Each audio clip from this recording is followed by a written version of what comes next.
نحن الآن البالغون من العمر 23 22 سنة.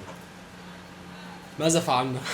ولا اي حاجه في حياتنا ولا اي حاجه. الرحلة من خلاص في سن الجواز دلوقتي. يعني اقول لك مثلا انت ايه اكتر حاجة كنت وانت صغير تطلبها مثلا من البيت عندك، اللي هو انا عايز دي، انا لو نجحت هاتولي دي، انا لو ذاكرت كويس هاتولي دي، لو جبت درجات حلوة هاتولي دي. عجل كله عجله اي عجله. هي عجلة، مفيش حاجة غير عجلة. انا كان نفسي في عجله. حصل ايه بقى؟ اه كبرت شويه ابويا قال لي ايه هجيب لك عجله، الله يرحمه طبعا. لا قال لي هجيب لك عجله، قلت له ماشي. وفضلت ايه مستني ان عجله تيجي ونجحت شويه مفيش، ما جاش عجل ولا بتاع. وبعدين جه في مره اخويا الصغير نجح، جاب عجله. جاب عجله ايه؟ جاب عجله ليه وليه، جابها صغيره. اخر العنقود بقى. جاب عجله ليه وليه صغيره. كنت بروح انا بيها الدروس، الناس ماشيه جنبي بعجل كبير ونيجر والشغل ده، وانا ماشي بعجله سفروته قد كده مركب فيها زمزميه ميه كده صغيره كده عشان اعرف اشرب في السكه وعطش. تمام. وماشي بقى ايه ومتدنجل على كيفي وانا ماشي. انا كنت بروح الدروس كنت بتكسف اركنها، كل العيال كانت تخش جوه البيت بتاع المدرس تركن العجل جوه، انا كنت بركنها بره. طب عشان هتسري؟ المنظر. لا بس عشان المنظر هيبقى كله عجل كبير وعجله صغيره. وانت كنت بتركبها ازاي اصلا؟ بتعامل عليها، كنت مكبر الكرسي، معلي الكرسي ومعلي الجادون عشان اعرف اسوق. ما مش أيوة هعرف هبقى عامل كده. كنت ايه برفع نفسي شويه عشان اعرف اسوق. طيب ربنا كرم يعني، وجبت بعد كده عجله انا بقى، بعد كده بفلوس انا بقى لما اشتغل بفلوسي. جبت لي عجله برضه مش حلوه قوي بس يعني كانت شغاله بقى. طب ولما جيت بقى يعني الكلام ده انت بتتكلم عندك كام سنه؟ يعني لما ابوك جاب عجله لاخوك وجاب لك واحده انت كمان كان 15 سنه 16 سنه 15 16 سنه. حاليا احنا بنتكلم في 22 سنه، يعني انت بتتكلم في 6 سنين فرق مثلا. ايه الفارق بقى اللي حصل في 6 سنين وايه دلوقتي بقى مطلبك؟ اللي هو لا انا عايز عجله. كورولوس دلوقتي بقى 22 سنه، كورولوس بقى عايز ايه؟ اتطورت بقى شويه، بقى انت عايز مكنه طبعا ايه ما بس نفس الشيء. اي ما انت بقى انت عايز تكبر، انت عجبتك فكره اللي انت ايه، بس ركوب العجل وركوب المكن كيف كده، تحس ان انت حر طليق وانت ماشي. عشان كده عملت حادثه بالمكنه. عملت حادثه بالباب، كنتش سايق والله العظيم، كنت راكب ورا كنت سايق. طب جت الفتره اللي هو لا خلاص بقى، يعني انا مثلا واعوذ بالله من كلمه انا طبعا جيت من فتره اللي هو لا نتكلم شويه على الطفوله، ايه مطالبك بقى وانت ايه طفل كده وانا طفل صغير؟ اه لا حاجات كتير. يعني انا كنت طماع، مش عايز عجله بس. يعني في الاول خالص كنت دايما بطلب ان انا اجيب لابتوب. كان عندنا كمبيوتر وكل حاجه، بس كانت بقى اللابتوبات بقى، عارف انت الموضه، هي موضه من قبل بكتير، بس كانت بالنسبه لنا لا دي الموضه دلوقتي. هي اللي ان انت تبقى في شله مثلا صحابك في المدرسه، انت معاك لابتوب، انت فاهم، انت فاجر فيهم قوي واحد فيهم قوي. المهم ايه، جيت عايز لاب فين وفين، والدتي الله يرحمها جابتهولي، الله يرحمه. المهم ايه، جيت بعدها بقى مطلبي بقى لا عايز لاب اعلى، يعني عشان تعرف برضك ان الانسان نمرود، فاهمني. علي انا عايز لاب اعلى من ده، نجيب لاب اعلى. هوب ما جبتش لاب اعلى، اللاب القديم اتسرق، فجبت لاب نفس مواصفات اللاب اللي كان معايا. ما هو ما تطورش عادي. اصل خلاص، اصل انت اتسرقت فاهمني، والدنيا خربانه.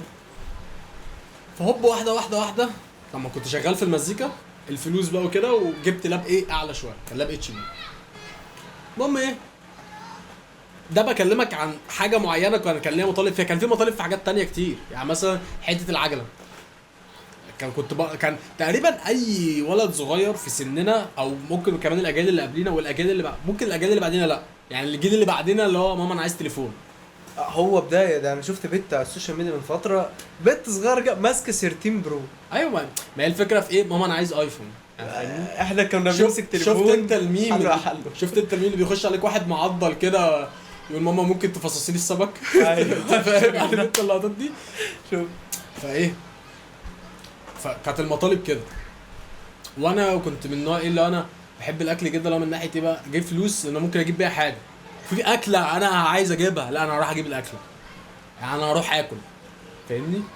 المهم ايه، مطالب مطالب مطالب مطالب الى بعد ال 21 سنه التحول من بابا عايز عجله، بابا انا عايز اتجوز.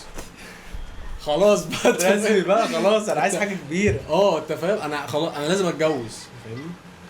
ما اتجوزناش لحد الان وبنعاني ومسطوره معانا الحمد لله. بس المفارقه تستحق النقاش. يعني ايه المفارقه؟ من حته وانت صغير كانت طموحاتك ان انت مثلا، يعني طموحات نص الجنه ان هو في الابتدائيه وفي الاعداديه انا عايز اطلع، ممكن في الاعداديه لا، في الابتدائيه لا انا عايز اطلع ظابط. كانت دايما مأثره معانا قوي. مفيش يعني حد انا كان نفسي اطلع قناص، مش فاهم ايه كانت ايه طموحي وقتها وايه كانت غايتي وقتها ان انا اقول انا عايز اطلع قناص، دي مش نفسي افهمها. فالمفارقه ديت هي عدت بكم مرحله بقى عشان توصل اللي هو ايه، نضجك. هو كده كده الانسان بينضج، يعني كده كده بيحصل حاله نضج للانسان. بس ايه اللي حصل خلى البني ادم يوصل من حته لا انا عايز حاجات جماد، لا انا عايز اوصل للاستقرار، احس شعور جديد، اتونس بشخص جديد، اخلف، انا عايز يبقى ليا ابن. المطالب بتكبر. وارتباطاتك اصلا بتاعت ابتدائي واعدادي كانت مبنيه ان انت حياتك هتبقى وردي قدام ومبسوط وفرحان وشاف بقى اللي الشخص اللي انت مرتاح معاه ده، دي اللي انت هتتجوزها في المستقبل. واحنا كنا عايز اقول لك احنا كنا بنبني علاقات بنوصل بيها لحد خلاص احنا اتجوزنا وخلفنا وعجزنا ومتنا واحنا قاعدين في الفصل بنبص لبعض، ما كناش بنتكلم. يعني كان في بنت فاهمني معايا في الفصل بتاعي، انا كنت في ازهر وحاولت تربيه وتعليم في اخر سنه 6 ابتدائي. فكان الفصل مشترك، يعني فاهم، كان لسه ما عملوش بقى حته الفصل دي والكلام ده. فنيجي اللي هو ايه، هي يعني انا كنت قاعد فين؟ كنت قاعد في تاني ديسك على اليمين خالص، وهي قاعده في اول ديسك على الشمال خالص قدام. ما بنعملش حاجه غير ان احنا بنبص لبعض. ترمين كاملين، سنه دراسيه كامله ما بنعملش حاجه غير ان احنا ايه، انا بيني وبينك سفر. لا غير اول الدكه انا ورا، غير السفر. لو دلوقتي طب ما انت كنت ما كلمتهاش في الفسحه ليه؟ طب ما كلمتهاش وانتوا رايحين ليه؟ فاهمني؟ طب مش عارف ايه الفكره، ان هو كانت الحاله اللي انت محرج وهي محرجه. لا مش كده، انت واخد، يعني انت مدرك او انت فاهم ان العلاقه هي انا هبص لك وانت تبصي لي، بس هي دي العلاقه فقط لا غير، مفيش حاجه تاني. ويا ريت والله فضلنا على كده، يعني نبص للواحد من بعيد كده اللي هو فاهمني وخلصت الحكايه في الفسحه. فاهمني. فايه فضلنا على هذا النظام كتير. فلما تيجي تبص للموضوع بعد كده انت نضجت، دخلت في علاقات، عرفت ناس، عرفت بنات، عرفت يعني اصحابك، نزلت الشارع، يعني عقلك نور لحاجات كتير، لفيت يعني فبتخش اللقطه يعني بتخش اللقطه الاول انا عايز اتجوز، هوب مره واحده بلا اي مقدمات انا عايز اتجوز عشان عايز اخلف، مش عايز اتجوز عشان الجواز حلو بقى. عايز، لا انت عايز تشوف السلاله اللي طالعه. كده الجواز حلو، يقول لك الجواز مش حلو بيضحك عليك، فاهمني؟ هو بس ايه، هو بص يعني استقرار استقرار حياتك تبقى مستقر، ما فيش بقى اللي هو ايه زي ما كنت بنعمل الاول اللي هو كل شويه ايه تعال نخرج مش عارف ايه. لا انت بقى معاك شخص بقى ايه تعرف تعب الشغل كله وقرف الشغل كله وقرف حياتك عامه، بتعرف تقعد تحكيه مع الشخص ده، تعرف تتكلم معاه. في الاخر هتشتغل 12 ساعه في اليوم وترجع مطرود البيت ومش هتقعد تتكلم مع حد ولا بيعمل اي حاجه، هو هيروح ينام ياكل ويشرب وينام. يعني احنا حتى متعودين كده في بيت اهالينا. لو جينا بصينا للقطه ديت، حته اللي هو 12 ساعه اخش انام، وجينا عمل كده كتير. لما باجي ببص للقطه دي من وجهه نظر انا بشوف ان العيب في الموضوع ده الاجيال اللي قبلنا، اجيال ابهاتنا وامهاتنا والناس دي. ليه امهاتنا مش قوي، ابهاتنا اكتر. ليه هم رضوا بنقطه يعني، ودي ده يعني دي هتبقى النقطه اصلا الفاصله في جيلنا احنا بالذات.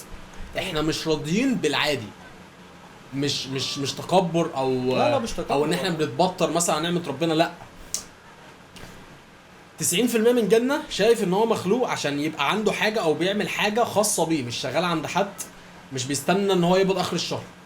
لا هو بيعمل كده عشان يكون عايز يبقى عايز في فن في دماغه حاجه حلوه في حته. بص احنا جيلنا اتطور كفكر اكتر يعني بدري عن السن اللي المفروض يبقى فيه الفكر دوت بمراحل غريبه وتخوف. صح. بمراحل غريبه وتخوف. نفس فكره دلوقتي تطوير الاي اي، تطوير الذكاء الاصطناعي، اللي هو في سنه واحده وصل لمرحله انت مش فاهم يعني. طب السنه الجايه هيعمل ايه؟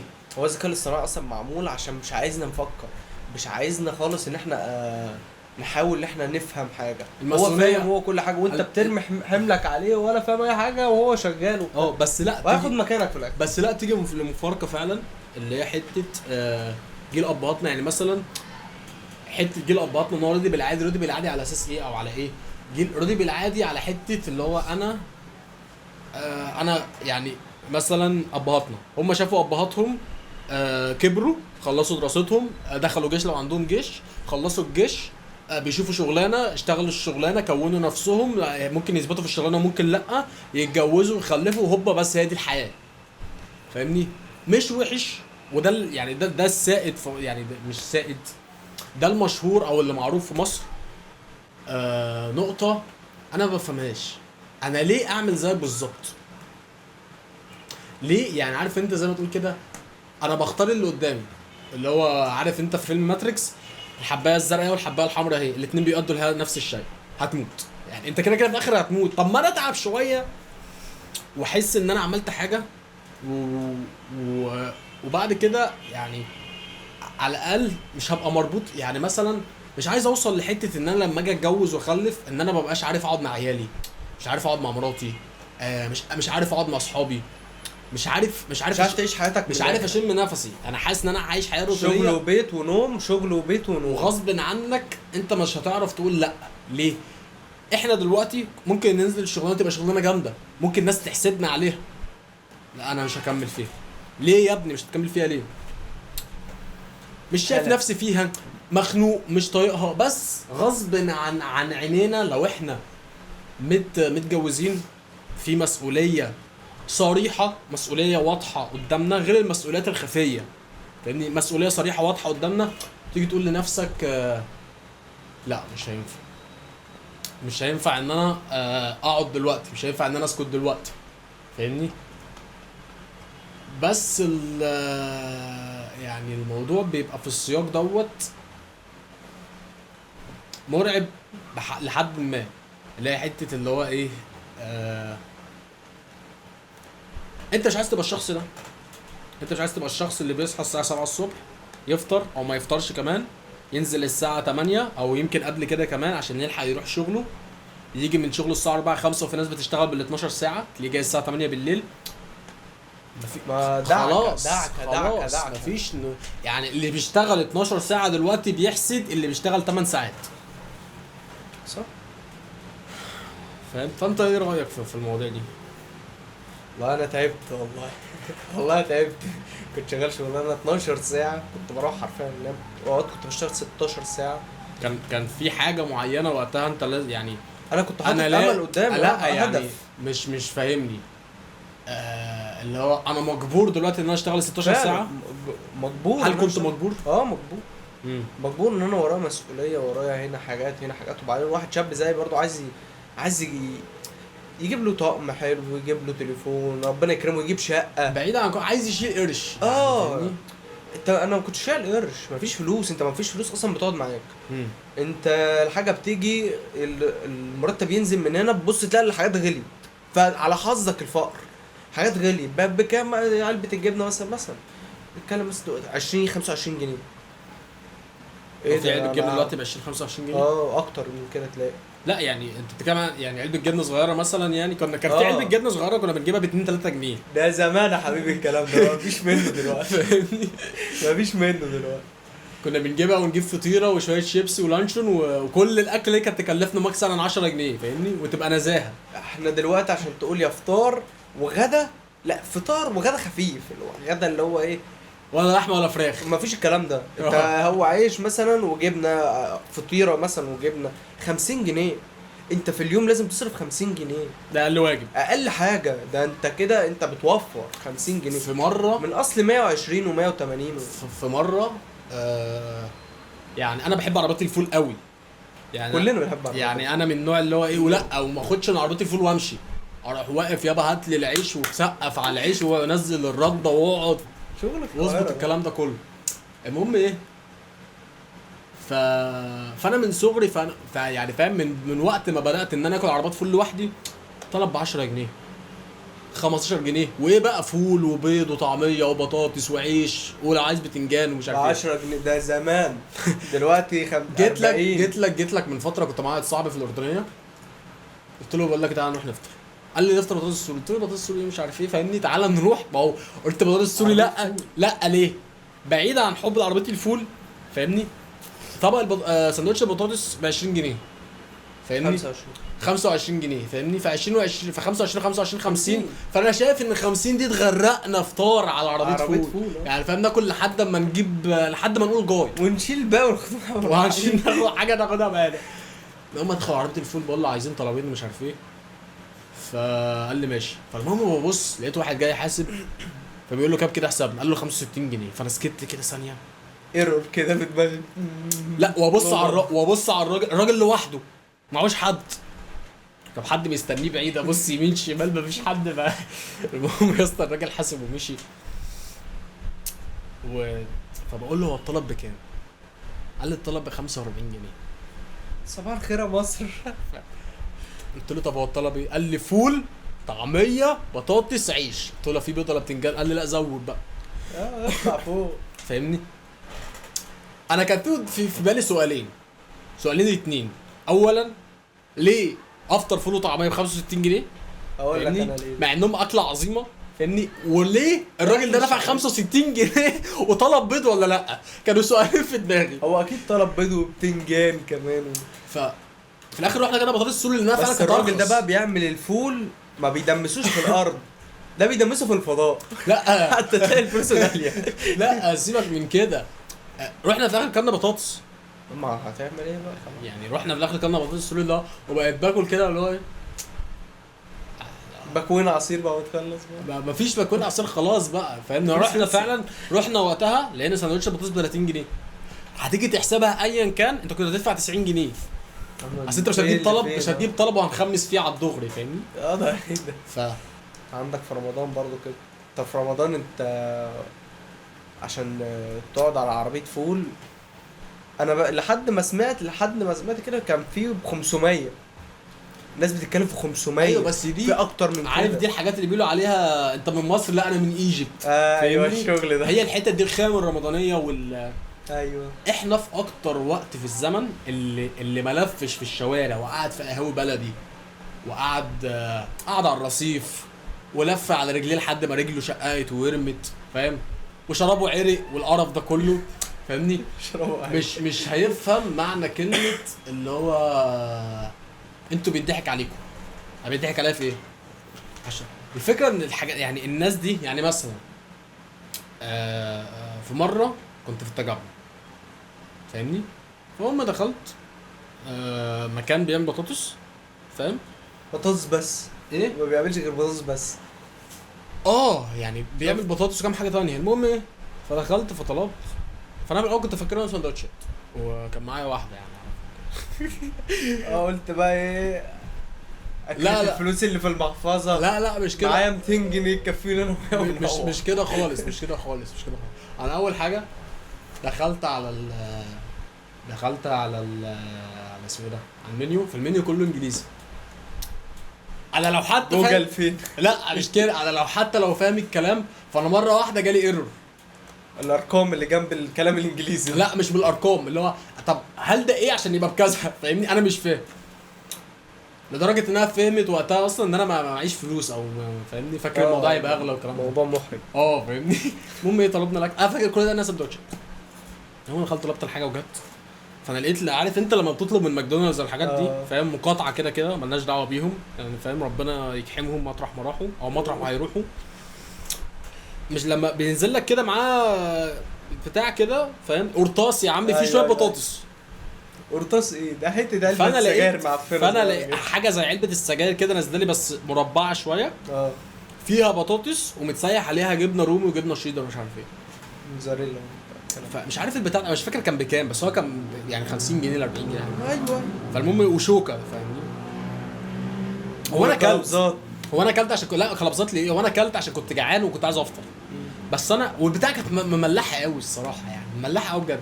فعارف انت اللي هو ثانيه واحده، هو انتوا بتشتروا من هنا بجد؟ يعني انتوا بيضحك عليكم بالطريقه دي يعني، فاهمني؟ بص في ناس فاهم انت سنه نزاهه، او ده اللي قدامنا او المفروض دلوقتي نعمله او مفيش غيره. وفي سنه تانية اللي هو ده اللي كبرت لقيته، او هو ده اللي اتعودت عليه. وبعدين اقول لك على حاجه، انت متعود مثلا، احنا هنا متعودين مثلا ايه على ايه، عربيه الفول، تاكل مثلا في مطعم كشري، تاكل في مطعم مثلا ايه كفته، هي سمين، على فكره الناس يعني. فاحنا بالنسبه لنا لما نيجي نخش المطاعم الكبيره ديت، لا هي المطاعم، بص هي المطاعم الكبيره كده كده بتقدم نفس اللي انت بتاكله هنا. الفكره في ايه؟ هما بيحسبوها ازاي؟ بيحسبك ان انا عليا ضرايب، ايجار مكان غالي، ايجار مكان غالي ان انا في موقع متميز. الناس اللي شغاله، الكهرباء، التكييفات والكلام ده والانوار، الميه. اوقات بيكونوا قافلين التكييفات اصلا. بعيدا عن كل ده هو بيحسبها كده، حتى لو قفله ممكن فاهم انا بحسب عليك ميزانيه على اساس ده. في اماكن اصلا كمان بتخش تقعد انت قعدتك تمام بفلوس لوحدها، بفلوس، انت لو ما شربتش ولا اكلت حاجه من غير ما تشرب حاجه تطلع كده تلاقي مثلا 70 جنيه 30 جنيه 40. طب انا اقول لك ليه يا باشا؟ لا مؤاخذه انا قاعد. طب انا اقول لك على حاجه. انا فتره الثانويه معايا، وفتره الثانويه دي كنا هنبقى نروح لها في يعني حلقه تانية نعملها لوحدها. كنت اعرف بنت فاهمني، انا كنت سبحان الله ما اعرفش بنت بقى قدي ولا اصغر مني اكبر فاهمني يعني. انا 20 هي تكون 23. لا 23 ايه، انا وصلت ل 44 فاجر فاهمني. اللقطه مش في كده، اللقطه في لقطه ايه، يعني مؤخرا بقيت اعرف قدي فاهمني، اللي هو ايه سنك بقى وفاهم فاهمني، كاولاد او بنات كمان يعني. حتى ولاد كنت اعرف اللي اكبر مني، ما اعرفش اللي اصغر مني. اللي اصغر مني ممكن اعرفه دلوقتي، اللي هو حته ان انا برمي نصيحه في شيء ما، اللي هو انا مش عايزك تروح هنا فاهمني. صح. جيت كنت يعني البنت اللي انا اعرفها من القاهره ديت من الهرم. المهم ايه، رحنا في يوم قعدنا في كافيه، فحته بقى يعني الحته دي فهمتها من قريب. انا كنت فاهمها وقتها كده كده استغلال، وعارف انها استغلال، بس فهمتها من قريب. ليه؟ انت لما بتبقى رايح يعني انتوا بتبقوا رايحين ككابلز تقعدوا في مكان، انت بتتعامل معامله غير لما تخش تقعد لوحدك طبعا فاهمني. ليه بقى؟ في انتايه موجوده فاهمني بالظبط كده، لازم كده بالظبط. فبتلاقي نفسك دخلت في لقطه ايه، تطلب ايه يا فندم، تؤمر ايه يا فندم، أيوة. غير عايز ايه، لا مش او تطلب ايه، مش بكده فاهمني. انا في مره والله دخلت قعدت في كافيه محترم، لقيت الويتر راح جالي بيعمل لي ازاي، بس هو عمل كده اللي هو ارغي خلص ارغي ومستعجل. انا مديري لسه فشيخني جوه عايز امشي فاهمني، خلصني فاهمني. ربنا طبعا يكون في عون اي حد فاهم، بيسعى الرزق في الامن. هكمل لك بس. فايه، فقعدنا انا شربت قهوه ومش عارف هي تقريبا شربت مش فاكر الصراحه، ان الكلام ده من بدري قوي تقريبا 2017 او 2018 من زمن ما فاهمني. المهم ايه، فهي قامت روحت قبلي وانا فضلت قاعد شويه. ففي الشويه دول لقيت الشيك نازل لي فاهمني، كل حاجه تمام ما عدا كل حاجه. اللي هو اصلا الورقه شكلها حلو بس الكلام مش حلو، مش عاجبني يعني كل حاجه تمام ما عدا كل حاجه، مش بلاعها. ليه بقى؟ انا جالي المنيو في الاول، فالقهوه كان مكتوب ان القهوه كان في 2018 القهوه ب 20 جنيه غاليه، احنا بنتخانق غاليه. فننزل لي الشيك القهوه ب 40 جنيه فاهمني. لحسن حظي ان هي كانت مشيت، خدها لا تعالى فاهمني. 40 جنيه ليه؟ فرحت قلت له انا عايز المنيو، فجاب لي المنيو، فقلت له طب كذا كذا كذا، قال لي لا الاسعار دي قديمه واحنا لسه ما غيرناش. طب بتنزله لي ليه؟ انا مالي انا يعني بتنزل لي المنيو ليه طالما ليه؟ الاسعار دي قديمه انت بتنزلها لي ليه؟ فلا فعلا بيبقى بيعرفوا يضحكوا على الناس صح. طب تعمل ايه بقى لما تيجي تروح مثلا كافيه، انت راح انت وواحد زميلك ومعاكوا بنتين اصحابكوا، المهم ايه، كنت قاعد انا وهو والبنتين تمام، واحد صاحبك وبنتين هما البنتين اصحابنا اصلا، فقاعدين معاهم بنتكلم عادي. فصاحبي ده كان نرفوز شويه كده، بيتنرفز وبتاع. المهم صاحبته نرفزته. تمام. لقيته قام تمام اتشنج وبتاع، انا ماشي وبتاع. تمام خلاص يا عم ماشي. قبل ما يمشي قلت له خد تعالى. قال لي حساب. قلت له الحساب. ماشي انت ماشي كده ادفع الحساب بتاعك وبتاع، عشان انا على الطلاق معيش فلوس على قد انا وهي، فما تحرجنيش. فانا اصلا كنت عامل حسابي وحاطط فلوس بزياده في المحفظه، بس ايه مش عايز اصرف، مش عايز ما تحطنيش في الخانه دي. المهم ايه لقيته راح عند الكاشير وقف جنبه وراح شاور له عليا. تمام وخلاص واتكلموا مع بعض شويه ومشي. فقعدنا بقى، ما شفتوش بيطلع فلوس، ما خدتش بالي. فقال لي ايه الراجل، راح جيت قلت له حاجه تانية يا فندم وبتاع. انا عرفت خلاص اللي هو ايه، كلمني في التليفون قبلها اصلا كلمني في التليفون قال لي خلاص ما تدفعش حاجه، راح حاسبني كله. قلت الواد ده يا رجوله اطلب تاني شربوا ايه. انا كده حاطط في رينج اللي انا هصرف مثلا يعني 250 جنيه مثلا في الرينج. معاك البنتين بقى. تشربوا ايه؟ اللي طلبت اوريو واللي طلبت مش عارف مانجا وبتاع، يلا مش مشكله، يلا فاهم خلاص الحساب القديم كله اتخلص. انا طلبت لي قهوه بندق بقى اديها بقى، روق على كلام. ويبدا شربنا وخلصنا وبتاع. ففي واحده صاحبتي تاني جت الكافيه، يعني واحده صاحبته تاني، واحده صاحبتي انا، يعني بقوا 3. لا هما 2. التالتة دي جت بس ايه ما تعرفش الاتنين دول. تمام. جت راح ايه شاورت له وسلمت عليه وبتاع، ودخلت جوه في الكافيه من جوه. فانا قلت لهم ايه ثانيه بس اخش اسلم عليها واجي، ورحت سلمت عليها ورجعت. لقيت انت هتقعد معايا وبتاع، قلت لها حاضر بس ايه استني ايه لما دول يمشوا واجي. المهم ايه طالعين بقى خلاص عشان احاسب على المشاريب اللي حشبناها هنا، عشان في مشاريب جديده جوه لسه. تمام. فعشان امشي دول بس. فاول ما طلعت عند الكاشير وقفت كده عنده شويه، فبقول له حساب بقى مانجا وبتاع اوريو والقهوه. قال لي ايوه يا فندم وده الشيك القديم. ايه؟ فبص له كده الشيك قديم. قال له قلت له مش الاستاذ قال لي لا الاستاذ قال لي الحساب عند الاستاذ اللي هناك ده كان بيشاور على حضرتك. قلت له يعني هو كان بيشاور عليا، كان الحساب عندي انا يعني، هو ما دفعش. طب انت كان معاك فلوس بقى تكفي كل ده؟ معايا فلوس، كنت لسه قابض الصبح. انا كانت هي الصبحيه اصلا اللي طالع من الشغل كنت قابض. هم كلموني قلت انزل اقعد معاهم شويه اغير جو يعني. المهم ايه ازاي يا باشا ومش ازاي والكلام، وارن عليه ما بيردش، ارن عليه ما بيردش. طب حساب كام طيب؟ راح طلع لي الشيكين وحطهم لي كده ورقتين حلوين كده لقيتهم. ثانيه واحده، انت كنت قعدت مع الثالثه ولا لسه؟ تمام. كل ده من غير اي حاجه لسه. ببص 600 جنيه 600 جنيه ليه؟ قال لي يا باشا المانجا والاوريو قبلها طالبين ايس كريم وطالبين مش عارف ايه. لقيت نفسي داخل في حسبه 35 و45 و50 و50 وبتاع. لقيت نفسي داخل في حسبه كبيره وفي شيشه نزلت حسبه. فاعمل ايه طيب؟ ادفع. طيب ماشي خد يا باشا البس مش ادفع. المهم طلعت بره، فانا معيش بقى فلوس. تمام خلاص انا معيش غير 100 جنيه. فلو خدتهم بقى ايه عشان اروحهم واروح انا خلاص. لا طير انتوا بقى مع السلامه. قلتهم روحوا انتوا بقى. انا قاعد في الاوقات دي الخناقه معاهم حلال، يعني في الاوقات دي الخناقه معاهم حلال.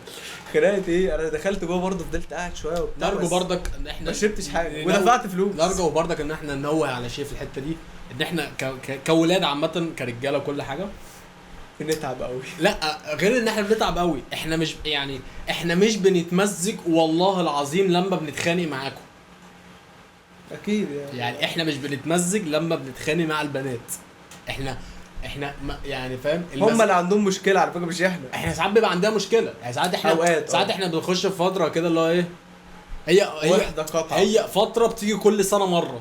عارف انت اللي هو ايه، مش عايز اكلم حد شهرين 3 مش حته مش عايز اكلم حد. انت هتعاملني بفهم ورقه وقلم يا صاحبي بالظبط كده فاهمني، كذا كذا كذا كذا وامضي هنا. فاهمني هيحصل غير كده مش. لا بس هم عندهم اسلوب كده في الخناق. عارف انت هو يضحكك انت كراجل او كشاب، يضحك يموتك من الضحك. عارف هي عايزه تنكشك تعمل معاك خناقه فتجيبها لك من موضوع حصل من اول ما عرفتوا بعض. ممكن ما قبل ما نعرف بعض اول يوم تقول لك انا شفتك في شارع قبل كده كنت معدي من جنبي رحت ايه بصيت لي بصه ما عجبتنيش. ايوه فاهم. دي قديمه وانت ما تعرفهاش احنا اصلا. مرتبطين دلوقتي على انت فكره. اصلا ما كنتش تعرفها. ما كنتش اعرفها فاهمني؟ دي كانت لسه في البدايه. كنت يا دوبك بيني وبينك ايه بصه وشفتك بس خلاص ما كنتش. بص عشان تعرفوا، عشان يعرفوا ان هم ظالميننا. احنا مش كنا لسه بنقول واحنا في ابتدائيه علاقتنا مع البنات ان احنا بنبص بس نظر يا اهو الجينات لسه موجوده، الطموح لسه موجوده. لا هي بتطلب معاها بالليل كان عندك من الساعه 12 لحد الساعه 3. بص دي خناقات لازم تتخانق. بص من الساعه 3 لحد الساعه 6 هي خلاص بقى بتلفلف فيك بقى عشان هتقعدوا طول النهار تتكلموا. خلينا متفقين على نقطه، هم غلابه قوي. مش كله. لا بص هم مش كله، هو فيه وفيه والله زي انا كده فيه وفيه. بيطلعوا مثلا ماشي والله العظيم بجد. يعني البنات عموما كلها فاهمني ما حيلتهمش غير صوت او راجل مسنود عليه فقط لا غير. في بقى نعوذ بالله اللي هم مسنودين على رجاله في الغلط فاهمني، دول بره عننا فاهم، يعني ربنا يسامحهم بقى وياخدهم مالناش دعوه بيهم. بس لا فعلا البنات فاهمني عموما الجنس ده كله عموما بيطلع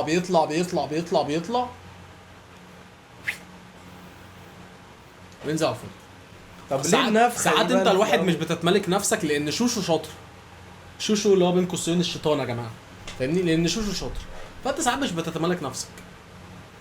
ف بتبقى مواضيع كتير كده فاهمني، انت مش فاهم بقى اللي بيدور. بس اقول لك على حاجه، زي ما احنا كنا بنقول مثلا ان احنا في سن في السن بتاع الابتدائيه والاعداديه والكلام دوت، احنا لسه مش في السن الكبير برضك. بس انا مقتنع ان احنا واصلين كجيل لمرحله نضج اكبر من الاجيال اللي قبلنا بكتير طبعا، والاجيال اللي بعدينا هيبقى مرحله نضجها اكتر مننا برضه، قصدي فتره نضجها او تطور نضجها اكتر مننا اسرع مننا. فباجي ببص للموضوع بحته ايه ان اي علاقه انت بتخشها علاقه كويسه، علاقه سامه، علاقه مش على هواك، حد بيروح وبيرجع تاني، بنات وولاد مش بتكلم على بنات بس. ايوه فاهمني. انت بتوصل لمرحله، انا مثلا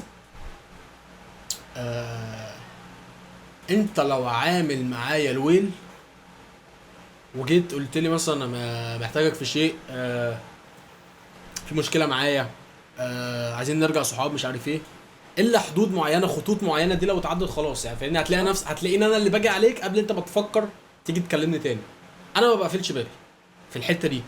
فانا بقول لك انا ما بقفلش بابي، يعني حته ان انا بحاول اتعامل مع الناس بالطريقه اللي انا عايز ربنا يعاملني بيها عامه، اللي هو ايه انت دايما بتيجي بتغلط، ربنا بيسامحك، بتبعد لما بترجع تاني ربنا بيغفر يعني ودايما بيبقى معاك حتى وانت بعيد.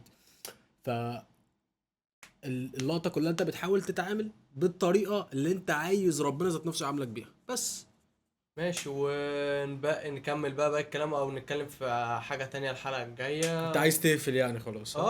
خلاص هنفضل بايتين هنا ورانا بيوت. نكمل بقى الحلقه بقى او نتكلم في حاجه تانية الحلقه الجايه يعني باذن الله. برضه يتشد المواصلات، نتكلم عن المواصلات. انا حصلت لي بلاوي في المواصلات. نتكلم عن المواصلات. يلا بينا.